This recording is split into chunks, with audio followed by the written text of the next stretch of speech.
Viloyat pedagogik mahorat markazida O'zbekistonda iqlim ta'limi orqali yoshlarning yetakchilik qobiliyatini kuchaytirish va rivojlantirish mavzusida seminar-trening tashkil etildi. Mazkur tadbir Birlashgan Millatlar Tashkiloti taraqqiyot dasturining O'zbekistondagi vakolatxonasi, ta'lim hamma narsadan ustun jamg'armasi, Maktabgacha va maktab ta'limi vazirligi hamda Zamin xalqaro jamoat fondining qo'shma loyihasi doirasida tashkil etildi.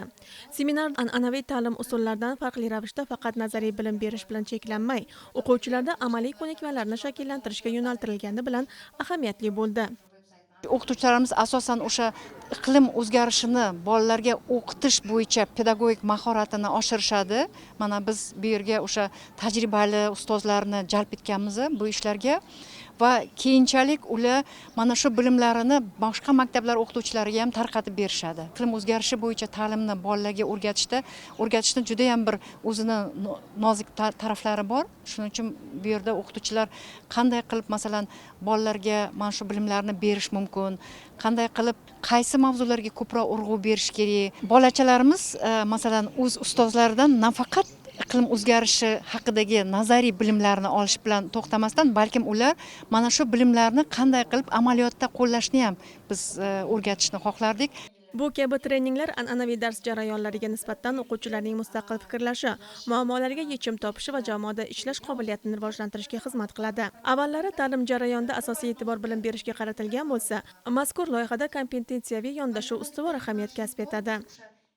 Mutaxassislar tomonidan tahlillar natijasi o'laroq iqlim ta'limi bo'yicha tayyorlangan kontentlar yangi o'quv yilida yanada takomillashtirilmoqda. Ularga berilayotgan materiallar hajmi, mazmuni, mavzusi kengaymoqda. Chunki ko'zimiz bilan ko'rib turibmiz, kundan kunga atrof muhitimiz bilan bog'liq yangi bir masalalar paydo bo'lyapti. Bular albatta tizimga kiritilmoqda, darsga kiritilmoqda. Bu soha bo'yicha, iqlim ta'limi bo'yicha tayyorlangan materiallar doimiy takomillashtirib borishni talab qiladigan masala. Seminar davomida mutaxassislar tomonidan iqlim ta'limini dars jarayoniga samarali integratsiya qilish, o'quvchilarda ekologik tafakkur va yetakchilik ko'nikmalarini shakllantirish bo'yicha ishtirokchilarga ma'lumot berishdi. Bu esa pedagoglarning malakasini oshirish bilan birga ta'lim sifatini yangi bosqichga olib chiqishga xizmat qiladi. Bu treningdan maqsad hozirgi kunda global muammo bo'lgan iqlim o'zgarishini kaskad usulida yetakchi mentor o'qituvchilarga yetkazish va u orqali hududdagi barcha maktablardagi o'quvchilarga, ayniqsa o'quvchi yoshlarga yetkazish maqsad qilib olingan.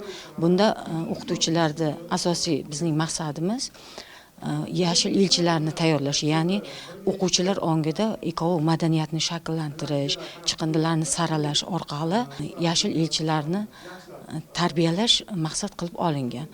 Mazkur seminar-trening zamonaviy ta'lim talablariga mos ravishda yosh avlodda ekologik ongni yuksaltirish, ularda mas'uliyat va yetakchilik fazilatlarini shakllantirishda muhim ahamiyat kasb etadi.